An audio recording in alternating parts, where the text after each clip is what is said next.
Hello praise the lord shalom. ਪ੍ਰਭੂ ਆਪ ਸਭ ਨੂੰ ਆਸ਼ੀਸ਼ ਦੇਵੇ। ਇੱਕ ਵਾਰ ਫਿਰ ਅਸੀਂ ਪਰਮ ਪਿਤਾ ਪਰਮੇਸ਼ਵਰ ਦਾ ਧੰਨਵਾਦ ਕਰਦੇ ਹਾਂ। ਸੱਚਮੁੱਚ ਪਰਮੇਸ਼ਵਰ ਮਹਿਮਾ ਦੇ ਯੋਗ ਨੇ ਔਰ ਅਸੀਂ ਵਿਸ਼ਵਾਸ ਕਰਦੇ ਹਾਂ ਕਿ ਤੁਸੀਂ ਜੋ ਅੱਜ ਪਰਮੇਸ਼ਵਰ ਦਾ ਵਚਨ ਸੁਣਨ ਜਾ ਰਹੇ ਹੋ, ਪਰਮੇਸ਼ਵਰ ਤੁਹਾਨੂੰ ਅੱਜ ਦੇ ਵਚਨ ਦੇ ਦੁਆਰਾ ਜ਼ਰੂਰ ਆਸ਼ੀਸ਼ਿਤ ਕਰੇਗਾ। ਮੇਰੇ ਪਿਆਰੇ ਭੈਣੋ ਭਰਾਵੋ, ਪਰਮੇਸ਼ਵਰ ਦਾ ਵਚਨ ਬਹੁਤ ਹੀ ਸਪਸ਼ਟਤਾ ਦੇ ਨਾਲ ਸਾਨੂੰ ਕੁਝ ਸਿਖਾਉਂਦਾ ਹੈ। ਅਸੀਂ ਉਸ 'ਤੇ ਧਿਆਨ ਦੇਵਾਂਗੇ ਕਿਉਂਕਿ ਅੱਜ ਦੇ ਇਸ ਸਮੇਂ ਵਿੱਚ, ਅੱਜ ਦੇ ਇਸ ਵਰਤਮਾਨ ਸਮੇਂ ਦੇ ਵਿੱਚ ਬਹੁਤ ਜ਼ਰੂਰਤ ਹੈ ਕਿ ਅਸੀਂ ਆਪਣੇ ਪਾਏ ਹੋਏ ਅਭਿਸ਼ੇਕ ਨੂੰ, ਜੋ ਪਰਮੇਸ਼ਵਰ ਨੇ ਆਪਣੇ ਲੋਕਾਂ ਨੂੰ ਜੋ ਅਭਿਸ਼ੇਕ ਦਿੱਤਾ ਹੈ, ਉਸ ਨੂੰ ਸੰਭਾਲ ਕੇ ਰੱਖੀਏ ਕਿਉਂਕਿ ਦਿਨ ਬਹੁਤ ਹੀ ਬੁਰੇ ਨੇ ਔਰ ਪਰਿਸਥਿਤੀਆਂ, ਹਾਲਾਤ ਡੇ ਬਾਈ ਡੇ ਅਸੀਂ ਵੇਖਦੇ ਹਾਂ ਕਿ ਸੰਸਾਰ ਦੇ ਵਿੱਚ ਹਾਲਾਤ ਵਿਗੜਦੇ ਜਾਂਦੇ ਨੇ ਔਰ ਪਰਮੇਸ਼ਵਰ ਦੇ ਲੋਕਾਂ ਨੂੰ ਇਸ ਸਮੇਂ ਵਿੱਚ ਆਪਣੀ ਅਨੋਇੰਟਿੰਗ ਨੂੰ, ਆਪਣੇ ਮੱਸਾਂ ਨੂੰ, ਆਪਣੇ ਅਭਿਸ਼ੇਕ ਨੂੰ ਸੰਭਾਲ ਕੇ ਰੱਖਣਾ ਔਰ ਉਸ ਅਭਿਸ਼ੇਕ ਦੇ ਦੁਆਰਾ ਚੱਲਣ ਦੀ ਜ਼ਰੂਰਤ ਆ। ਉਸ ਇਸ ਲਈ ਪਰਮੇਸ਼ਵਰ ਦੇ ਵਚਨ ਦੇ ਵਿੱਚੋਂ ਇੱਕ ਆਇਤ ਪੜ੍ਹਾਂਗੇ ਜੋ ਕਿ ਪਹਿਲਾ ਯੂਹੰਨਾ ਦੇ ਅਸੀਂ 2 ਅਧਿਆਇ ਦੀ 27 ਆਇਤ ਦੇ ਵਿੱਚ ਵੇਖਦੇ ਹਾਂ। ਇੱਥੇ ਲਿਖਿਆ, ਉਹ ਮੱਸਾ ਜੋ ਤੁਸਾਂ ਉਹਦੇ ਵੱਲੋਂ ਪਾਇਆ ਸੋ ਤੁਹਾਡੇ ਵਿੱਚ ਕਾਇਮ ਰਹਿੰਦਾ ਹੈ ਅਤੇ ਤੁਹਾਨੂੰ ਕੁਝ ਲੋੜ ਨਹੀਂ ਕਿ ਕੋਈ ਤੁਹਾਨੂੰ ਸਿੱਖਿਆ ਦੇਵੇ, ਸਗੋਂ ਜਿਵੇਂ ਉਹਦਾ ਮੱਸਾ ਤੁਹਾਨੂੰ ਸਭਨਾਂ ਗੱਲਾਂ ਦੇ ਵਿਖੇ ਸਿੱਖਿਆ ਦਿੰਦਾ ਹੈ ਅਤੇ ਸੱਤ ਹੈ, ਝੂਠ ਨਹੀਂ, ਅਤੇ ਜਿਵੇਂ ਉਸਨੇ ਤੁਹਾਨੂੰ ਸਿੱਖਿਆ ਦਿੱਤੀ ਤਿਵੇਂ ਉਹਦੇ ਵਿੱਚ ਕਾਇਮ ਰਹੋ। ਪਰਮੇਸ਼ਰ ਦਾ ਵਚਨ ਬਹੁਤ ਹੀ ਸਪਸ਼ਟਤਾ ਦੇ ਨਾਲ ਮੇਰੇ ਅਜ਼ੀਜ਼ੋ ਇਸ ਜਗ੍ਹਾ 'ਤੇ ਕੁਝ ਸਾਨੂੰ ਸਿਖਾ ਰਿਹਾ ਹੈ। ਪਰਮੇਸ਼ਰ ਦਾ ਵਚਨ ਬਹੁਤ ਹੀ ਖੂਬਸੂਰਤੀ ਨਾਲ ਇਸ ਜਗ੍ਹਾ 'ਤੇ ਕਹਿੰਦਾ ਹੈ ਕਿ ਉਹ ਮੱਸਾ ਜੋ ਤੁਸੀਂ ਉਸ ਤੋਂ ਪਾਇਆ ਹੈ। ਅੱਜ ਦੇ ਸਮੇਂ ਵਿੱਚ ਮੈਂ ਤੁਹਾਨੂੰ ਦੱਸਣਾ ਚਾਹੁੰਦਾ ਕਿ ਮੱਸਾ ਦੇਣ ਵਾਲਾ ਪਰਮੇਸ਼ਵਰ ਹੈ ਔਰ ਬਹੁਤ ਸਾਰੇ ਲੋਕ ਅੱਜ ਮੱਸਾ ਪਾਏ ਹੋਏ ਲੋਕ ਜਿਨ੍ਹਾਂ ਨੂੰ ਇਹ ਵੀ ਪਤਾ ਨਹੀਂ ਕਿ ਅਸੀਂ ਮੱਸਾ ਪਾਇਆ ਹੈ ਜਾਂ ਨਹੀਂ ਪਾਇਆ ਹੈ। ਔਰ ਮੈਂ ਦੱਸਣਾ ਚਾਹੁੰਦਾ ਕਿ ਬਹੁਤ ਸਾਰੇ ਲੋਕ ਜਿਹੜੇ ਨਵੇਂ ਲੋਕ ਨੇ ਉਹ ਵੀ ਅੱਜ ਮੱਸਾ ਪਰਮੇਸ਼ਵਰ ਦਾ ਅਭਿਸ਼ੇਕ, ਉਸ ਦੀ ਸਾਮਰਥ ਨੂੰ ਪਾਉਣਾ ਚਾਹੁੰਦੇ ਨੇ ਜੋ ਪਵਿੱਤਰ ਆਤਮਾ ਦੇ ਦੁਆਰਾ ਸਾਨੂੰ ਦਿੱਤਾ ਜਾਂਦਾ ਹੈ। ਪਰ ਦੁੱਖ ਦੇ ਨਾਲ ਇੱਕ ਗੱਲ ਸਮਝਾਉਣਾ ਚਾਹੁੰਦਾ ਹਾਂ ਕਿ ਬਹੁਤ ਸਾਰੇ ਲੋਕ ਆਪਣੇ ਅਭਿਸ਼ੇਕ ਨੂੰ ਪਹਿਚਾਣ ਨਹੀਂ ਪਾਉਂਦੇ, ਆਪਣੀ ਅਭਿਸ਼ੇਕ ਨੂੰ, ਪਾਏ ਹੋਏ ਅਭਿਸ਼ੇਕ ਨੂੰ ਸੰਭਾਲ ਨਹੀਂ ਪਾਉਂਦੇ। ਮੇਰੇ ਅਜ਼ੀਜ਼ੋ, ਪਰਮੇਸ਼ਵਰ ਦੇ ਵਚਨ ਦੇ ਵਿੱਚ ਬਹੁਤ ਕੁਝ ਲਿਖਿਆ, ਉਹ ਮੱਸਾ ਜੋ ਤੁਸੀਂ ਉਹਦੇ ਵੱਲੋਂ ਪਾਇਆ ਜੋ ਤੁਹਾਡੇ ਵਿੱਚ ਕਾਇਮ ਰਹਿੰਦਾ ਹੈ, ਉਹ ਤੁਹਾਨੂੰ ਕੋਈ ਲੋੜ ਨਹੀਂ ਕਿ ਤੁਹਾਨੂੰ ਕੋਈ ਆ ਕੇ ਸਿਖਾਵੇ। ਤੁਹਾਨੂੰ ਜਿਹੜਾ ਮੱਸਾ ਹੈ, ਉਹ ਅਭਿਸ਼ੇਕ ਹੈ, ਉਹ ਸਾਮਰਥ ਹੈ, ਪਵਿੱਤਰ ਆਤਮਾ, ਉਹ ਤੁਹਾਨੂੰ ਆਪ ਸਿਖਾਵੇਗਾ। ਮੱਸਾ ਤੁਹਾਨੂੰ ਸਿਖਾਵੇਗਾ, ਅਭਿਸ਼ੇਕ ਤੁਹਾਨੂੰ ਸਿਖਾਵੇਗਾ ਕਿ ਕਿਸ ਤਰ੍ਹਾਂ ਅਸੀਂ ਚੱਲਣਾ ਹੈ। ਅੱਜ ਦੇ ਸਮੇਂ ਵਿੱਚ ਬਹੁਤ ਸਾਰੇ ਲੋਕ ਇਸੇ ਗੱਲ ਨੂੰ ਲੈ ਕੇ ਕਿ ਉਸ ਜਗ੍ਹਾ 'ਤੇ ਅਭਿਸ਼ੇਕ ਜ਼ਿਆਦਾ ਹੈ, ਉਸ ਜਗ੍ਹਾ 'ਤੇ ਘੱਟ ਹੈ, ਉਸ ਜਗ੍ਹਾ 'ਤੇ ਜ਼ਿਆਦਾ, ਉਸ ਜਗ੍ਹਾ 'ਤੇ ਘੱਟ ਹੈ, ਅੱਜ ਉਸ ਨੂੰ ਜਿਹੜਾ ਜਗ੍ਹਾ ਦੇ ਨਾਲ ਸੰਬੋਧਿਤ ਕੀਤਾ ਜਾ ਰਿਹਾ ਹੈ, ਇਹ ਬਿਲਕੁਲ ਪਰਮੇਸ਼ਰ ਦੇ ਵਚਨ ਦੇ ਖਿਲਾਫ ਹੈ। ਪਰਮੇਸ਼ਰ ਦਾ ਮੱਸਾ ਕਿਸੇ ਇੱਕ ਖਾਸ ਜਗ੍ਹਾ 'ਤੇ ਨਹੀਂ, ਪਰਮੇਸ਼ਰ ਦਾ ਮੱਸਾ ਤੁਹਾਡੇ ਅੰਦਰ ਹੈ। ਇਸ ਜਗ੍ਹਾ 'ਤੇ ਪਰਮੇਸ਼ਰ ਦਾ ਵਚਨ ਕਹਿੰਦਾ ਕਿ ਜੋ ਮੱਸਾ ਤੁਸੀਂ ਉਸ ਤੋਂ ਪਾਇਆ ਉਹ ਤੁਹਾਡੇ ਵਿੱਚ ਕਾਇਮ ਰਹਿੰਦਾ ਹੈ। ਤੁਹਾਨੂੰ ਲੋੜ ਨਹੀਂ ਕਿ ਤੁਹਾਨੂੰ ਕੋਈ ਆ ਕੇ ਸਿਖਾਵੇ, ਸਿੱਖਿਆ ਦੇਵੇ ਕਿ ਭਾਈ ਤੂੰ ਇੱਦਾਂ ਕਰ, ਕਿਉਂਕਿ ਜਿਹੜਾ ਮੱਸਾ ਪਾਇਆ ਹੋਇਆ, ਅਭਿਸ਼ੇਕ ਪਾਇਆ ਹੋਇਆ ਆਤਮਾ ਨਾਲ ਭਰਪੂਰ ਵਿਅਕਤੀ ਹੈ, ਉਹ ਪਰਮੇਸ਼ਵਰ ਦੀ ਸਿੱਖਿਆ ਦੇ ਅਨੁਸਾਰ ਚੱਲਦਾ ਹੈ, ਪਰਮੇਸ਼ਵਰ ਦੇ ਵਚਨ ਦੀ ਤਾਲੀਮ ਦੇ ਅਨੁਸਾਰ ਚੱਲਦਾ ਹੈ। ਉਹ ਪਰਮੇਸ਼ਵਰ ਦੇ ਵਚਨ 'ਚੋਂ ਕਦੀ ਬਾਹਰ ਜਾ ਕੇ ਨਹੀਂ ਚੱਲਦਾ, ਪਰਮੇਸ਼ਵਰ ਦੇ ਵਚਨ ਤੋਂ ਕਦੀ ਖਿਲਾਫ ਨਹੀਂ ਚੱਲਦਾ। ਪਰਮੇਸ਼ਵਰ ਦਾ ਵਚਨ ਕਹਿੰਦਾ ਹੈ ਕਿ ਉਹਨੂੰ ਜ਼ਰੂਰਤ ਨਹੀਂ ਕਿ ਕੋਈ ਆ ਕੇ ਉਹਨੂੰ ਸਿੱਖਿਆ ਦੇਵੇ ਕਿ ਤੂੰ ਇਹ ਕਰ, ਤੂੰ ਉਹ ਕਰ, ਕਿਉਂਕਿ ਪਰਮੇਸ਼ਵਰ ਦਾ ਅਭਿਸ਼ੇਕ ਮੱਸਾ ਤੁਹਾਨੂੰ ਆਪ ਹੀ ਸਿਖਾਉਂਦਾ ਹੈ। ਪਰਮੇਸ਼ਰ ਦੇ ਵਚਨ ਦੇ ਵਿੱਚ ਬਹੁਤ ਹੀ ਖੂਬਸੂਰਤੀ ਨਾਲ ਇਸ ਜਗ੍ਹਾ 'ਤੇ ਲਿਖਿਆ ਹੈ ਕਿ ਉਹ ਮੱਸਾ ਜਿਹੜਾ ਤੁਹਾਨੂੰ ਸਿੱਖਿਆ ਦਿੰਦਾ ਕਿ ਉਹ ਸੱਤ ਹੈ ਤੇ ਝੂਠ ਨਹੀਂ। ਦੁਨੀਆ ਦੇ ਵਿੱਚ ਬਹੁਤ ਸਾਰੇ ਲੋਕ ਮੱਸਾ ਤੋਂ ਉਲਟ ਚੱਲਦੇ ਨੇ, ਮੱਸਾ ਨੂੰ ਸਮਝ ਨਹੀਂ ਪਾਉਂਦੇ। ਪਰਮੇਸ਼ਰ ਦੇ ਵਚਨ ਦੇ ਵਿੱਚ ਅਸੀਂ ਫੋਰ ਐਗਜ਼ਾਮਪਲ ਜਦੋਂ ਅਸੀਂ ਪੁਰਾਣੇ ਨਿਯਮ ਦੇ ਵਿੱਚ ਅਸੀਂ ਰਾਜਿਆਂ ਦੀ ਪਹਿਲੀ ਕਿਤਾਬ ਤੇ ਉਹਦੇ 13 ਅਧਿਆਏ ਦੇ ਵਿੱਚ ਪੜ੍ਹਦੇ ਹਾਂ। 13 ਅਧਿਆਏ ਦੇ ਵਿੱਚ ਬਹੁਤ ਹੀ ਖੂਬਸੂਰਤੀ ਨਾਲ ਅਸੀਂ ਇੱਕ ਨਬੀ ਦੇ ਬਾਰੇ ਪੜ੍ਹਦੇ ਹਾਂ ਜਿਹੜਾ ਕਿ ਪਰਮੇਸ਼ਵਰ ਦਾ ਬੰਦਾ, ਇਸ ਜਗ੍ਹਾ 'ਤੇ ਲਿਖਿਆ ਮੈਨ ਆਫ ਗॉड, ਯਹੂਦਾ ਤੋਂ ਪਰਮੇਸ਼ਵਰ ਦਾ ਬੰਦਾ। ਉਹ ਬੰਦਾ ਪਰਮੇਸ਼ਵਰ ਤੋਂ ਆਗਿਆ ਪਾ ਕੇ ਆਇਆ, ਪਰਮੇਸ਼ਵਰ ਤੋਂ ਇੱਕ ਹੁਕਮ ਉਸ ਨੂੰ ਮਿਲਿਆ ਕਿ ਤੂੰ ਇਸ ਤਰ੍ਹਾਂ ਜਾਣਾ ਹੈ ਔਰ ਜਿਸ ਜਗ੍ਹਾ 'ਤੇ ਮੈਂ ਤੁਹਾਨੂੰ ਭੇਜ ਰਿਹਾ ਤੂੰ ਉਸ ਜਗ੍ਹਾ 'ਤੇ ਜਾ ਕੇ ਕੁਝ ਖਾਣਾ ਨਹੀਂ, ਕੁਝ ਪੀਣਾ ਨਹੀਂ, ਔਰ ਜੋ ਕੁਝ ਵੀ ਮੈਂ ਤੈਨੂੰ ਕਿਹਾ ਤੂੰ ਉਸ ਦਾ ਅਨੁਸਰਨ ਕਰਨਾ ਹੈ। ਅਸੀਂ ਦੇਖਦੇ ਹਾਂ ਕਿ ਜਦੋਂ ਉਸ ਨੇ ਪਰਮੇਸ਼ਵਰ ਦੇ ਹੁਕਮ ਦੀ ਪਾਲਣਾ ਕੀਤੀ ਤਾਂ ਅਸੀਂ ਦੇਖਦੇ ਹਾਂ ਕਿ ਉਸਨੇ ਇੱਕ ਭਵਿੱਖਬਾਣੀ ਦੇ ਰੂਪ ਵਿੱਚ ਇੱਕ ਜੋ ਨਬੀ ਨੇ ਜੋ ਭਵਿੱਖਬਾਣੀ ਕੀਤੀ ਔਰ ਉਸਨੇ ਕਿਹਾ ਕਿ ਬੇਦੀ ਜਿਹੜੀ ਆ ਪਾਟ ਜਾਏਗੀ, ਸੁਆਹ ਜਿਹੜੀ ਜਗਵੇਦੀ ਤੋਂ ਢਲਕ ਪਏਗੀ। ਔਰ ਉਸਨੇ ਜੋ ਕੁਝ ਕਿਹਾ ਸੀ, ਉਸਨੇ ਜਦੋਂ ਨਬੂਵਤ ਕੀਤੀ ਤਾਂ ਰਾਜਾ ਉਸ ਨੂੰ ਕੀ ਕਹਿ ਰਿਹਾ ਹੈ, ਉਹ ਕਹਿੰਦਾ ਹੈ ਕਿ ਉਸਨੇ ਹੱਥ ਵਧਾ ਕੇ ਕੀ ਕੀਤਾ, ਉਸ ਜਗਵੇਦੀ ਨੂੰ ਸਾਂਭਣ ਦੀ ਕੋਸ਼ਿਸ਼ ਕੀਤੀ ਤਾਂ ਲਿਖਿਆ ਪਰਮੇਸ਼ਰ ਦਾ ਵਚਨ ਕਹਿੰਦਾ ਹੈ ਕਿ ਉਹਦਾ ਹੱਥ ਸੁੱਕ ਗਿਆ। ਮੈਂ ਤੁਹਾਨੂੰ ਪਰਮੇਸ਼ਰ ਦੇ ਵਚਨ ਦੇ ਵਿੱਚ ਇਸ 13 ਅਧਿਆਇ ਨੂੰ ਪੂਰਾ ਪੜ੍ਹਨ ਲਈ ਤੁਹਾਨੂੰ ਜ਼ਰੂਰ ਕਹਾਂਗਾ ਕਿ ਤੁਸੀਂ ਇਸ ਨੂੰ ਪੜ੍ਹ ਕੇ ਵੇਖਣਾ ਕਿ ਇਸ ਜਗ੍ਹਾ ਤੇ ਕੀ ਹੋਇਆ। ਪਰਮੇਸ਼ਵਰ ਨੇ ਉਸ ਵਿਅਕਤੀ ਨੂੰ ਜੋ ਆਗਿਆ ਦਿੱਤੀ, ਪਰਮੇਸ਼ਵਰ ਦੀ ਆਗਿਆ ਨੂੰ ਲੈ ਕੇ ਚੱਲ ਰਿਹਾ, ਉਹ ਇੱਕ ਨਬੀ ਹੈ, ਪਰਮੇਸ਼ਵਰ ਦਾ ਮਸਾ ਹੈ ਉਸਦੇ ਕੋਲ, ਪਰਮੇਸ਼ਵਰ ਦਾ ਅਭਿਸ਼ੇਕ ਹੈ ਉਸਦੇ ਕੋਲ। ਉਸ ਨੂੰ ਜ਼ਰੂਰਤ ਨਹੀਂ ਹੈ ਕਿ ਕੋਈ ਬੰਦਾ ਉਸ ਨੂੰ ਕਵੇ, ਕਿਉਂਕਿ ਪਰਮੇਸ਼ਵਰ ਦਾ ਮਸਾ ਉਹਨੂੰ ਸਿਖਾ ਰਿਹਾ ਕਿ ਕੀ ਕਰਨਾ ਹੈ, ਕੀ ਨਹੀਂ ਕਰਨਾ ਹੈ। ਪਰਮੇਸ਼ਵਰ ਦੇ ਵਚਨ 'ਚ ਅਸੀਂ ਦੇਖਦੇ ਹਾਂ ਕਿ 6 ਆਇਤ ਦੇ ਵਿੱਚ ਉਸਨੇ ਕੀ ਕੀਤਾ।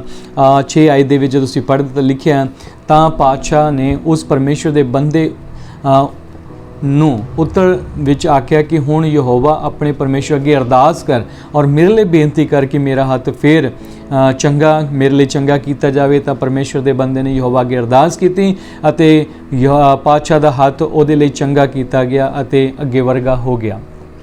ਖੁਦਾ ਦਾ ਕਲਾਮ ਕਹਿੰਦਾ ਹੈ, ਜਦੋਂ ਰਾਜਾ ਦਾ ਹੱਥ ਸੁੱਕ ਗਿਆ ਤਾਂ ਉਸ ਪਾਤਸ਼ਾਹ ਲਈ ਪਾਤਸ਼ਾਹ ਨੇ ਖੁਦ ਕਿਹਾ ਕਿ ਮੇਰੇ ਲਈ ਪ੍ਰਾਰਥਨਾ ਕਰੋ, ਔਰ ਉਸ ਦੇ ਲਈ ਉਸਨੇ ਪ੍ਰਾਰਥਨਾ ਕੀਤੀ। ਪਰਮੇਸ਼ਰ ਦਾ ਵਚਨ ਕਹਿੰਦਾ ਹੈ ਕਿ ਪਰਮੇਸ਼ਰ ਨੇ ਉਸ ਦੀ ਪ੍ਰਾਰਥਨਾ ਨੂੰ ਸੁਣਿਆ। ਪਰਮੇਸ਼ਰ ਨੇ ਉਸ ਦੀ ਪ੍ਰਾਰਥਨਾ ਸੁਣ ਕੇ ਜੋ ਉਹਦਾ ਹੱਥ ਸੁੱਕ ਚੁੱਕਾ ਸੀ ਉਹ ਜਿਉਂਦਾ ਤਿਉਂ ਮਤਲਬ ਕਿ ਚੰਗਾ ਕਰ ਦਿੱਤਾ। ਲੇਕਿਨ ਅੱਗੇ ਜਾ ਕੇ ਅਸੀਂ ਜਦੋਂ ਪਰਮੇਸ਼ਰ ਦੇ ਵਚਨ ਦੇ ਵਿੱਚ ਵੇਖਦੇ ਹਾਂ ਕਿ ਉਸੇ ਨਬੀ ਨੂੰ ਜਿਸ ਨੂੰ ਪਰਮੇਸ਼ਵਰ ਨੇ ਆਗਿਆ ਦੇ ਕੇ ਤੋਰਿਆ, 13 ਆਇਤ ਦੇ ਵਿੱਚ ਅਸੀਂ ਦੇਖਦੇ ਹਾਂ ਕਿ ਰਾਜਾ ਉਸ ਨੂੰ ਕਹਿੰਦਾ ਹੈ ਕਿ ਤੂੰ ਮੇਰੇ ਨਾਲ ਚੱਲ, ਔਰ ਉਸਨੇ ਆਪਣੇ ਪੁੱਤਰਾਂ ਨੂੰ ਆਖਿਆ ਕਿ ਮੇਰੇ ਲਈ ਖੋਤੇ 'ਤੇ ਕਾਠੀ ਕੱਸ ਦਿਓ। ਤਾਂ ਉਸਨੇ ਉਸਦੇ ਖੋਤੇ 'ਤੇ ਕਾਠੀ ਕੱਸ ਦਿੱਤੀ ਅਤੇ ਉਹ ਉਸ ਉੱਤੇ ਚੜ੍ਹ ਗਿਆ। ਅਤੇ ਪਰਮੇਸ਼ਵਰ ਦੇ ਵਚਨ ਦੇ ਵਿੱਚ ਅੱਗੇ ਪੜ੍ਹਦੇ ਹਾਂ ਤਾਂ ਪਾਤਸ਼ਾਹ ਨੇ ਉਸ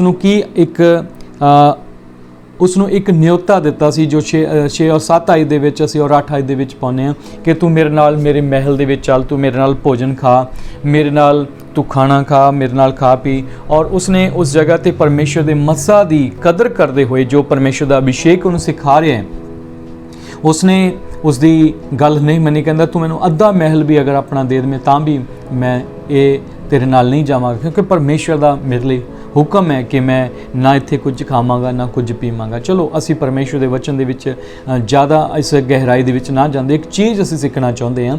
ਪਰਮੇਸ਼ਰ ਦਾ ਵਚਨ ਕਹਿੰਦਾ ਹੈ ਕਿ ਉਸ ਨੇ ਪਰਮੇਸ਼ਰ ਦੀ ਆਗਿਆ ਦਾ ਪਾਲਣ ਕੀਤਾ। ਉਸਨੇ ਆਪਣੀ ਸਵਾਰੀ ਜੋ ਉਸ ਦੇ ਕੋਲ ਸੀ ਗਧੇ ਉੱਤੇ ਆਪਣੀ ਕਾਠੀ ਕੱਸੀ, ਔਰ ਉਸਨੇ ਜੋ ਉਸਨੂੰ ਆਦੇਸ਼ ਸੀ ਉਸ ਮੁਤਾਬਕ ਉਹ ਚੱਲ ਪਿਆ। ਉਸਨੇ ਕੋਈ ਵੀ ਕਿੰਤੂ ਪ੍ਰੰਤੂ ਨਹੀਂ ਕੀਤੀ, ਉਸਨੇ ਕਿਸੇ ਦੀ ਗੱਲ ਨੂੰ ਨਹੀਂ ਮੰਨਿਆ। ਪਰਮੇਸ਼ਵਰ ਨੇ ਜੋ ਨੂੰ ਕਿਹਾ ਉਹ ਬਿਲਕੁਲ ਸਿੱਧਾ ਪਰਮੇਸ਼ਰ ਦੇ ਵਚਨ ਦੇ ਅਨੁਸਾਰ ਚੱਲ ਰਿਹਾ। ਲੇਕਿਨ ਪਰਮੇਸ਼ਰ ਦੇ ਵਚਨ 'ਚ ਅਸੀਂ ਅੱਗੇ ਜਾ ਕੇ ਵੇਖਦੇ ਹਾਂ ਕਿ ਪਰਮੇਸ਼ਵਰ ਨੇ ਜੋ ਉਹਨੂੰ ਕਿਹਾ ਸੀ ਉਸੇ 9 ਆਇਤ ਦੇ ਵਿੱਚ ਤੁਸੀਂ ਵੇਖਦੇ ਹਾਂ 9 ਆਇਤ ਦੇ ਵਿੱਚ ਤਾਂ ਉਸਨੇ ਕਿਉਂ ਜੋ ਯਹੋਵਾ ਦਾ ਵਚਨ ਦੇ ਅਨੁਸਾਰ ਮੈਨੂੰ ਹੁਕਮ ਦਿੱਤਾ ਗਿਆ ਕਿ ਨਾ ਰੋਟੀ ਖਾਵੀਂ ਨਾ ਪਾਣੀ ਪੀਵੀਂ, ਨਾ ਇਸ ਰਾਹ ਤੋਂ ਮੁੜੀ ਜਿੱਥੋਂ ਦੀ ਤੂੰ ਆਇਆ। ਪਰਮੇਸ਼ਰ ਦਾ ਵਚਨ ਕਹਿੰਦਾ ਹੈ ਕਿ ਉਸਨੇ ਪਰਮੇਸ਼ਰ ਦੇ ਹੁਕਮ ਦੀ ਪਾਲਣਾ ਕੀਤੀ। 9 ਆਇਤ ਕਹਿੰਦੀ ਹੈ ਕਿ ਉਸਨੇ ਕਿਹਾ ਮੈਨੂੰ ਪਰਮੇਸ਼ਰ ਦਾ ਇਹ ਹੁਕਮ ਹੈ, ਮੈਂ ਪਰਮੇਸ਼ਰ ਦੇ ਹੁਕਮ ਦੇ ਅਨੁਸਾਰ ਕੰਮ ਕਰਾਂਗਾ, ਜੋ ਪਰਮੇਸ਼ਰ ਦੀ ਆਗਿਆ ਮੇਰੇ ਲਈ। ਮੇਰੇ ਅਜ਼ੀਜ਼ੋ, ਅਸੀਂ ਹੁਣੇ ਦੇਖਿਆ ਕਿ ਪਰਮੇਸ਼ਰ ਦਾ ਅਭਿਸ਼ੇਕ ਜੋ ਤੁਹਾਡੇ ਵਿੱਚ ਕਾਇਮ ਰਹਿੰਦਾ ਹੈ ਉਹ ਤੁਹਾਨੂੰ ਕੀ ਕਰੇਗਾ, ਸਿਖਾਵੇਗਾ। ਜ਼ਰੂਰਤ ਨਹੀਂ ਹੈ ਕਿ ਕੋਈ ਵਿਅਕਤੀ ਤੁਹਾਨੂੰ ਸਿਖਾਵੇ। ਲੇਕਿਨ ਅੱਗੇ ਜਾ ਕੇ ਅਸੀਂ ਇਸ ਜਗ੍ਹਾ ਤੇ ਕੁਝ ਦੇਖਦੇ ਹਾਂ ਕਿ ਪਰਮੇਸ਼ਰ ਦੇ ਉਸ ਬੰਦੇ ਦੇ ਜੀਵਨ ਦੇ ਵਿੱਚ ਇੱਕ ਅਲੱਗ ਜਿਹਾ ਮੋੜ ਆਉਂਦਾ ਹੈ। ਉਹ ਕਿਸ ਤਰ੍ਹਾਂ ਦਾ ਆਉਂਦਾ ਹੈ? 19 ਆਇਤ ਦੇ ਵਿੱਚ ਜਦ ਅਸੀਂ ਪੜ੍ਹਦੇ ਹਾਂ 19 ਆਇਤ ਦੇ ਵਿੱਚ ਦੇਖਦੇ ਹਾਂ ਉਸ ਵਿਅਕਤੀ ਨੂੰ ਕੋਈ ਵਿਅਕਤੀ ਕੀ ਕਰਦਾ ਹੈ, ਆਪਣੇ ਕੋਲ ਬੁਲਾਉਂਦਾ ਹੈ ਔਰ ਉਸਨੇ ਕਿਹਾ ਕਿ ਮੇਰੇ ਕੋਲ ਆ। ਮੈਨੂੰ ਕੀ ਕੀਤਾ ਇੱਕ ਸਵਰਗਦੂਤ ਨੇ ਦਰਸ਼ਨ ਦਾ, ਮੈਂ ਵੀ ਇੱਕ ਨਬੀ ਹਾਂ, ਤੂੰ ਵੀ ਇੱਕ ਨਬੀ ਹੈ, ਤੂੰ ਮੇਰੇ ਕੋਲ ਆ ਔਰ ਰੋਟੀ ਪਾਣੀ ਖਾ। ਮੈਨੂੰ ਸਵਰਗਦੂਤ ਨੇ ਕਿਹਾ ਹੈ ਕਿ ਤੈਨੂੰ ਮੈਂ ਆਪਣੇ ਕੋਲ ਬੁਲਾਵਾਂ। ਔਰ ਦੇਖੋ ਉਹ ਉਹਨੂੰ ਸਮਝਾ ਰਿਹਾ, ਉਹਨੂੰ ਸਿੱਖਿਆ ਦੇ ਰਿਹਾ ਔਰ ਉਹ ਕੀ ਕਰਦਾ ਹੈ, ਉਸ ਦੀ ਗੱਲ ਸੁਣ ਕੇ ਉਸ ਦੇ ਨਾਲ ਚਲਾ ਜਾਂਦਾ ਹੈ। ਜਦੋਂ 19 ਆਇਤ ਦੇ ਵਿੱਚ ਵੇਖਦੇ ਹਾਂ ਸੋ ਉਹ ਉਸ ਦੇ ਨਾਲ ਮੁੜ ਆਇਆ ਅਤੇ ਉਹਦੇ ਘਰ ਰੋਟੀ ਖਾਧੀ ਅਤੇ ਪਾਣੀ ਪੀਤਾ। ਪਰਮੇਸ਼ਰ ਦਾ ਵਚਨ ਕਹਿੰਦਾ ਹੈ ਕਿ ਉਸ ਨੇ ਉਹ ਕੀਤਾ ਜੋ ਅਸੀਂ ਪਹਿਲਾਂ ਵੇਖ ਰਹੇ ਹਾਂ ਕਿ 9 ਆਇਤ ਦੇ ਵਿੱਚ ਪਰਮੇਸ਼ਰ ਦਾ ਉਹਨੂੰ ਹੁਕਮ ਅਸੀਂ ਦੇਖ ਰਹੇ ਹਾਂ ਕਿ ਉਹ ਕਹਿੰਦਾ ਹੈ ਕਿ ਮੈਨੂੰ ਆਗਿਆ ਹੈ, ਮੈਨੂੰ ਆਗਿਆ ਹੈ। ਜਦੋਂ ਰਾਜਾ ਵੀ ਉਸ ਨੂੰ ਬੁਲਾਉਂਦਾ ਤਾਂ ਨਹੀਂ ਜਾਂਦਾ। ਲੇਕਿਨ ਅੱਗੇ ਜਾ ਕੇ ਜਦੋਂ ਉਸ ਨੂੰ ਕੋਈ ਵਿਅਕਤੀ ਭਰਮਾਉਂਦਾ ਹੈ, ਕੋਈ ਵਿਅਕਤੀ ਉਸ ਨਾਲ ਝੂਠ ਬੋਲਦਾ ਹੈ ਤਾਂ ਉਸ ਨੇ ਉਸ ਦੀ ਗੱਲ ਨੂੰ ਮੰਨ ਲਿਆ ਸੀ। ਜਦੋਂ ਪਰਮੇਸ਼ਰ ਦੇ ਵਚਨ ਦੇ ਵਿੱਚ ਪਹਿਲਾ ਯੂਹੰਨਾ ਦੇ ਵਿੱਚ ਪੜ੍ਹ ਰਹੇ ਸੀ 2:27 ਆਇਤ ਦੇ ਵਿੱਚ ਉੱਤੇ ਲਿਖਿਆ ਹੈ ਕਿ ਜੋ ਪਰਮੇਸ਼ਰ ਦਾ ਮਸਾ ਸਿਖਾਉਂਦਾ ਹੈ ਉਹਦੇ ਵਿੱਚ ਝੂਠ ਨਹੀਂ ਹੈ, ਉਹ ਬਿਲਕੁਲ ਸੱਚ ਹੈ।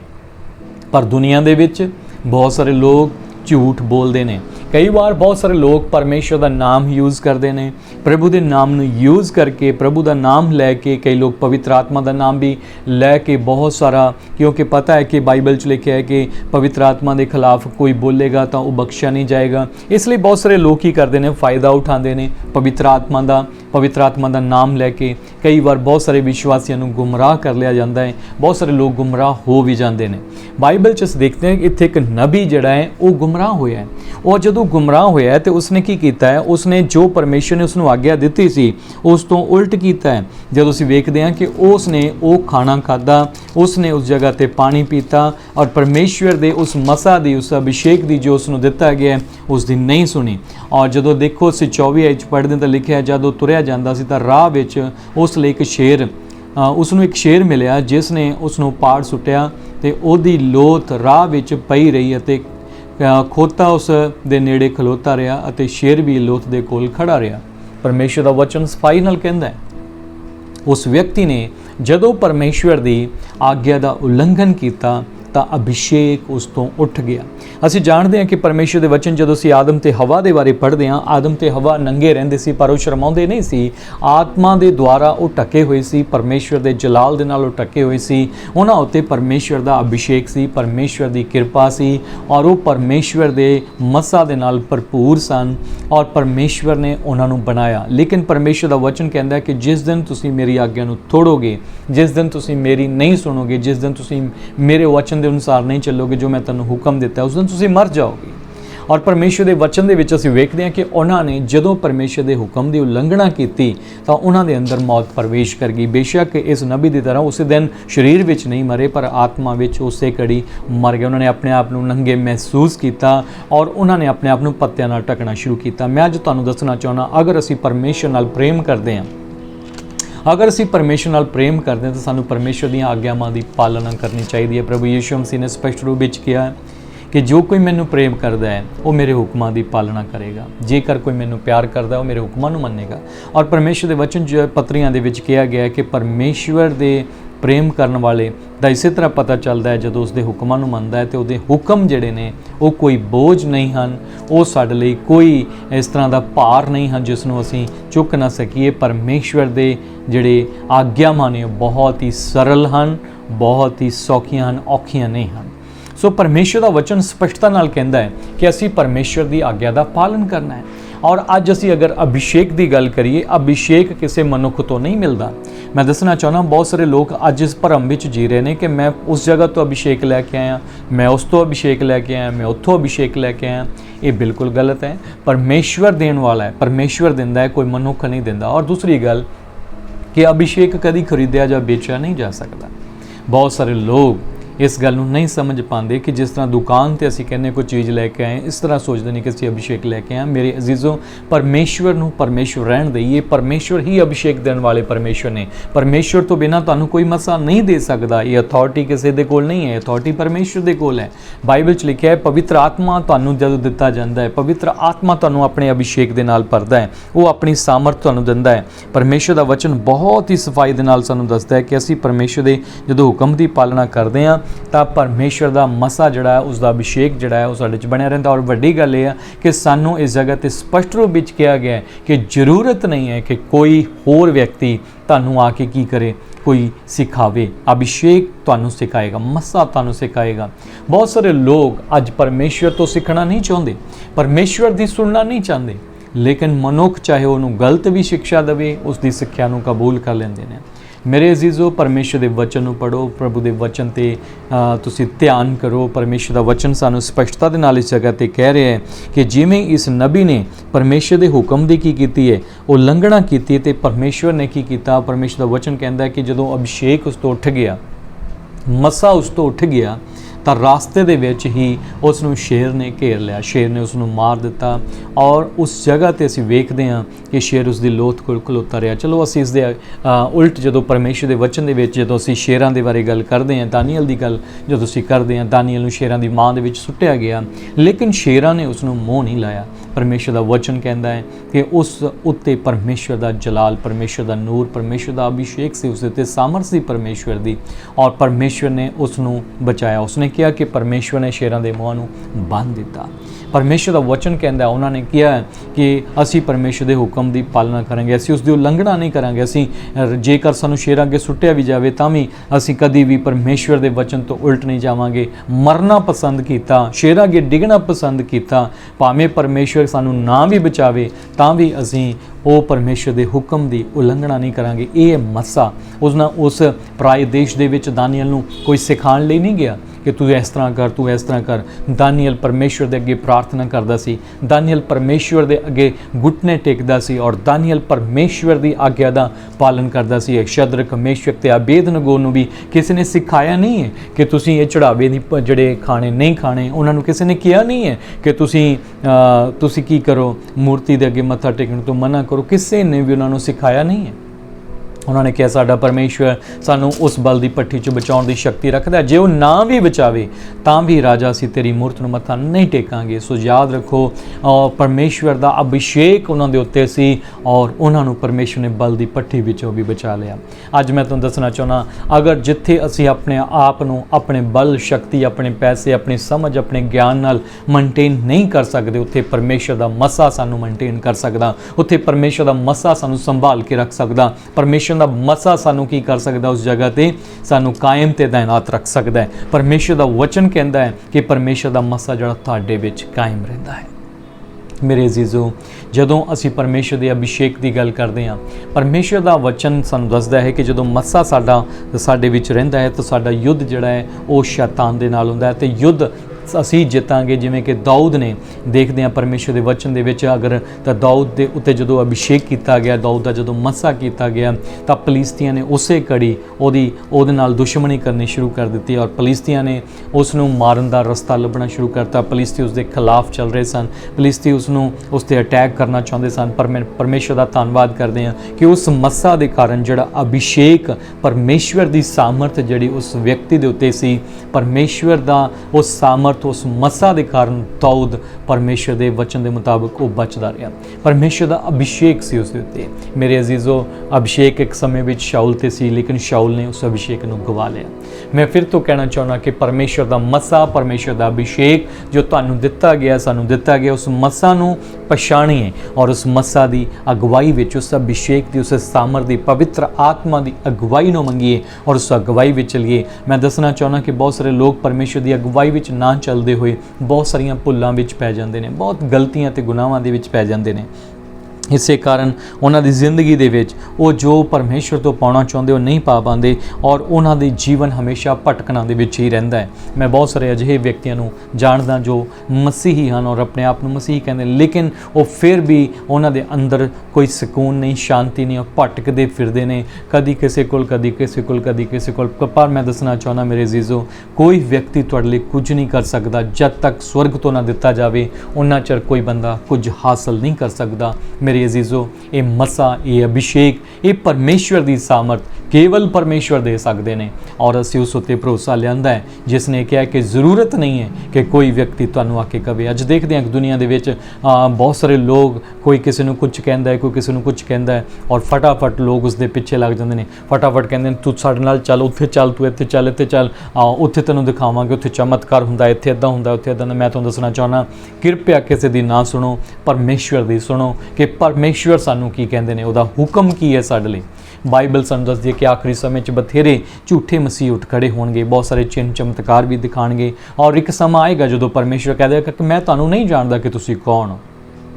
सो अज तुहाडे अंदर जो अभिषेक है, उस मसा दी, उस अभिषेक की आवाज़ नूं सुन के, पवित्र आत्मा की आवाज़ नूं सुन के, पवित्र आत्मा की अगवाई दे विच चल के, असीं उस मसा की अगवाई विच चल के, मैं फिर तो कह रहा कि मसा तुहानूं सिखाएगा। ज़रूरत नहीं कि कोई सिखावे। जदों जदों तुसीं परमेश्वर के वचन च वधदे जाओगे, वचन पढ़ोगे, प्रार्थना करोगे, संगति करोगे, तुसीं निश्चय देखोगे कि तुहानूं कोई बंदा सिखावे ज़रूरत नहीं। जिमें जिमें तुसीं परमेश्वर दे नाल वधदे जाओगे, तुहानूं ਆਪਣੇ ਆਪ ਪਰਮੇਸ਼ਰ ਦਾ ਰੂਹ ਸਿਖਾਵੇਗਾ, ਤੁਹਾਡੇ ਅੰਦਰ ਪਰਮੇਸ਼ਰ ਦਾ ਆਤਮਾ ਸਿਖਾਏਗਾ ਕਿ ਕੀ ਕਰਨਾ ਹੈ, ਕੀ ਨਹੀਂ ਕਰਨਾ, ਕੀ ਸਹੀ ਹੈ, ਕੀ ਗਲਤ ਹੈ, ਕੀ ਕਰਨਾ ਚਾਹੀਦਾ ਹੈ। ਪਰਮੇਸ਼ਰ ਦੇ ਵਚਨ ਦੇ ਮੁਤਾਬਕ ਮੈਂ ਫਿਰ ਤੋਂ ਕਹਿਣਾ ਚਾਹੁੰਦਾ ਕਿ ਪਰਮੇਸ਼ਰ ਦਾ ਅਭਿਸ਼ੇਕ ਤੁਹਾਨੂੰ ਚਲਾਵੇ, ਪਰਮੇਸ਼ਰ ਦਾ ਮਸਾ ਤੁਹਾਨੂੰ ਚਲਾਵੇ।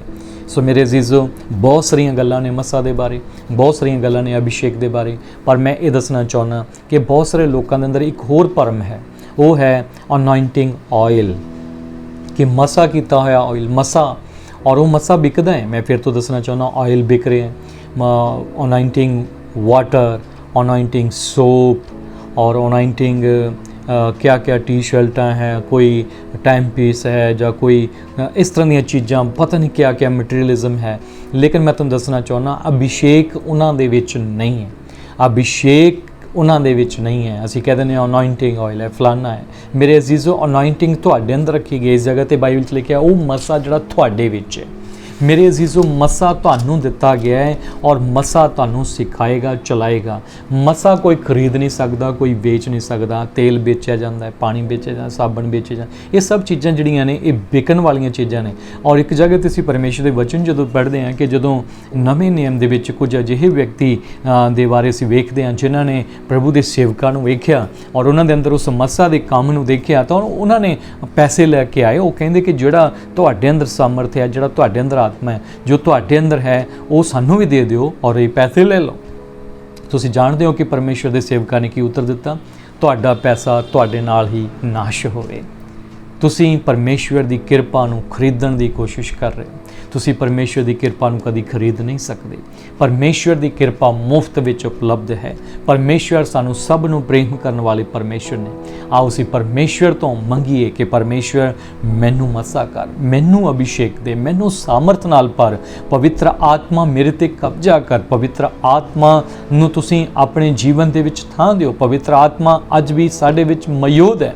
ਬਹੁਤ ਸਾਰੇ ਲੋਕ ਕਹਿੰਦੇ ਨੇ ਕਿ ਪਵਿੱਤਰ ਆਤਮਾ ਉਤਰ ਰਿਹਾ ਹੈ। ਪਵਿੱਤਰ ਆਤਮਾ 35 ਕਰੂਸ ਦੇ ਦਿਨ ਉਤਰਿਆ ਸੀ, ਉਸ ਤੋਂ ਬਾਅਦ ਕਦੀ ਵਾਪਸ ਨਹੀਂ ਗਿਆ। ਪਵਿੱਤਰ ਆਤਮਾ ਅੱਜ ਵੀ ਇਸ ਧਰਤੀ ਤੇ ਸਾਡੇ ਨਾਲ, ਸਾਡੇ ਵਿੱਚ ਹੈ। ਪਵਿੱਤਰ ਆਤਮਾ ਸਾਡੇ ਨਾਲ ਹੈ, ਮੌਜੂਦ ਹੈ ਔਰ ਪਰਮੇਸ਼ਰ ਦਾ ਆਤਮਾ ਵਾਪਸ ਨਹੀਂ ਗਿਆ। ਮੇਰੇ ਅਜ਼ੀਜ਼ੋ, ਜਿਹੜਾ ਵੀ ਅੱਜ ਪਵਿੱਤਰ ਆਤਮਾ ਪਾਉਣਾ ਚਾਹੁੰਦਾ ਹੈ, ਉਹ ਅਗਰ ਉਹ ਭੁੱਖ ਤੇ ਪਿਆਸ ਨਾਲ ਆਉਂਦਾ ਹੈ, ਬਾਈਬਲ 'ਚ ਲਿਖਿਆ ਹੈ ਕਿ ਅਜਿਹਾ ਕੋਈ ਬਾਪ ਨਹੀਂ ਹੈ ਜੇਕਰ ਉਸ ਦੇ ਬੱਚੇ ਉਸ ਦੇ ਕੋਲੋਂ ਰੋਟੀ ਮੰਗਦੇ ਨੇ ਤੇ ਉਸ ਨੂੰ ਪੱਥਰ ਦੇਵੇ। ਪਰਮੇਸ਼ਰ ਦਾ ਵਚਨ ਕਹਿੰਦਾ ਹੈ ਕਿ ਉਹ ਸਾਨੂੰ ਸਭ ਕੁਝ ਚੰਗੀਆਂ ਵਸਤੂਆਂ ਦੇਣਾ। ਜੇ ਇੱਕ ਧਰਤੀ ਦਾ ਪਿਤਾ ਚੰਗੀਆਂ ਵਸਤੂਆਂ ਦੇ ਸਕਦਾ ਹੈ ਤੇ ਪਿਤਾ ਜਿਹੜਾ ਸਵਰਗੀ ਪਿਤਾ ਹੈ, ਉਹ ਮੰਗਣ ਵਾਲਿਆਂ ਨੂੰ ਪਵਿੱਤਰ ਆਤਮਾ ਕਿਉਂ ਨਹੀਂ ਦੇਗਾ? ਉਹ ਤੁਹਾਨੂੰ ਅਭਿਸ਼ੇਕ ਕਿਉਂ ਨਹੀਂ ਦੇਗਾ? ਉਹ ਤੁਹਾਨੂੰ ਮਸਾ ਕਿਉਂ ਨਹੀਂ ਦੇਗਾ? ਪਰਮੇਸ਼ਰ ਦਾ ਵਚਨ ਕਹਿੰਦਾ ਅਸੀਂ ਪਰਮੇਸ਼ਰ ਤੋਂ ਮੰਗਣਾ ਹੈ, ਪਿਤਾ ਦੇਵੇਗਾ। ਯਿਸੂ ਮਸੀਹ ਨੇ ਸਪਸ਼ਟ ਰੂਪ ਵਿੱਚ ਇਹ ਗੱਲ ਕਹੀ ਹੈ ਕਿ ਮੰਗਣ ਵਾਲੇ ਨੂੰ ਦਿੱਤਾ ਜਾਂਦਾ ਹੈ।